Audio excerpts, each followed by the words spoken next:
I have returned. This time with my first nonfiction book for this channel. I wasn't going to do nonfiction, but I have been reading more of it, so we're gonna do it. And this one is Murder of a Medici Princess. It's the history of Isabella de Medici and her family, starting from a little bit before she was born, pretty much when her father and mother married, to when she unfortunately is murdered. Murder of a Medici Princess. Now, Isabella is a fascinating character because she's in the mid 1500s to late 1500s is when she lived in Florence, Italy. And she was born to a very large family, but she was assumedly the favorite daughter of Cosimo Medici, and he doted on her quite a lot, and it pretty much shows in her adulthood. She was married at 16, I believe, to an Orsini, who was another large family in Italy, and they were pretty much based out of Rome. But because Isabella was such a favorite to her father, and she didn't really want to be married to this man, she was able to stay in Florence with her father for a very long time, doing whatever she wanted, pretty much. She even owned her own villa and lived there at one point, not even in her father's home. She was like a lover of the arts. She loved plays. She loved music. She had all of these musicians that would write poetry and songs for her. And she was also dedicated for a few plays that were written at the time. So she was a very interesting character. She threw a lot of parties too. Her house was kind of the party house, to be honest. So she got away with a lot, and she never had to live with her husband in the 14 years they were married because she pretty much was sheltered by her father. And it was a really interesting look at her life, especially as a woman of the time that would normally have to capitulate to her husband, that she got to live apart and be protected as having a husband while also not being protected by her father with not having to live with the man. She also had a lover at one point who was in the same family as her husband, interestingly enough. And I really felt like reading this that it was very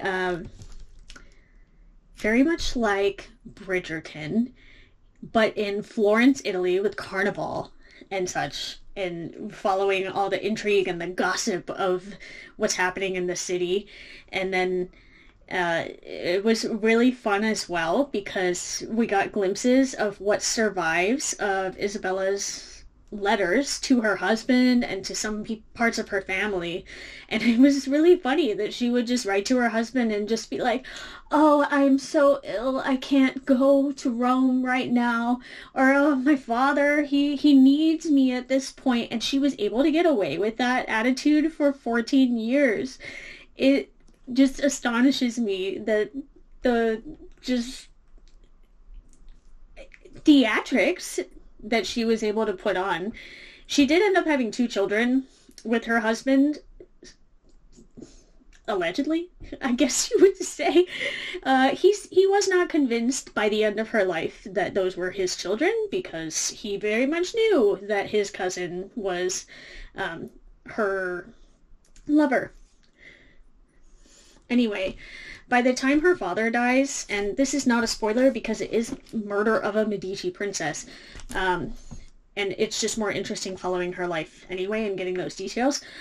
Anyway, her father passes away, and all of this freedom for Isabella comes to an end. Well, it's starting to come to it. She feels the walls closing in, it seems, and she was still trying to make excuses to her husband, but she also had to start looking out after one of her older brothers. And he's the one that took on the mantle of the Duke of Florence. And I think actually at that point they had the Grand Duke title. Her father had worked his way to getting titled as Grand Duke instead of just Duke. So her older brother took that title, and he was a curmudgeon. I guess he was not the life of the party like Isabella was. He didn't like hanging out with anybody. He wanted to be in his laboratory working on alchemy and trying to reproduce porcelain that China made. He did have one lover that he really like. He had a wife who he ignored, kind of like his sister.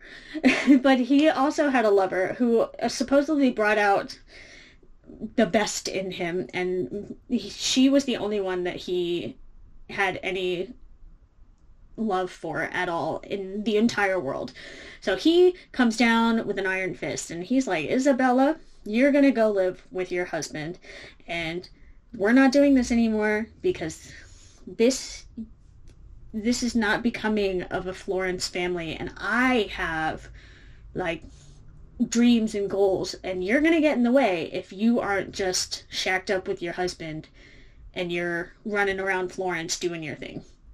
So eventually Isabella and her husband, or Isabella's brother and her husband, seemingly from what we can gather in letters, get together and plan to murder Isabella, and her husband supposedly, allegedly, did the deed, though they said that she just fell ill and passed then, which for all of her life, she was kind of not necessarily a hypochondriac, but like I said, theatrical. So she would play up a lot of her ailments, and it worked in her brother and her husband's favor that they could say that she was ill because she was constantly saying she was ill and that she wasn't at 100% to go out and be with people, even though she was the one that was throwing all these parties and such. Anyway, that's pretty much most of her life, and it was just a really fun read. Like I said, it felt like reading Bridgerton with just the focus on the court of Florence and the parties that were happening amongst the upper echelon there. And I kind of want a Bridgerton style show. It's set in Florence, Italy in the 1600s, going to Carnival, going to all these parties and these plays and all of this. I know they had the Medici show on Netflix, but that was more like drama. So I'm looking more like Bridgerton. So anyway, I really enjoyed this book. I've not read anything else from Caroline Murphy. I did see some people in the reviews on Goodreads mention that they thought that this was a little too dramatized, but I thought it was more entertaining that way. We don't have much that survives from Isabella because her brother kind of wiped her from the family history after he had her murdered, allegedly. And so I found it more entertaining that it wasn't a full-on narrative retelling, but it was just less like reading a history book and more like reading a fun story about this woman's life. I really enjoyed it. It'd be fun if let me know if you pick it up and enjoy it too, or if you've read it. If you have any others, recommendations for history of that time period, or just incredibly interesting women in history, let me know, because I will probably pick it up. So that's Murder of a Medici Princess, Caroline Murphy, and I'll be back with another one soon. Bye!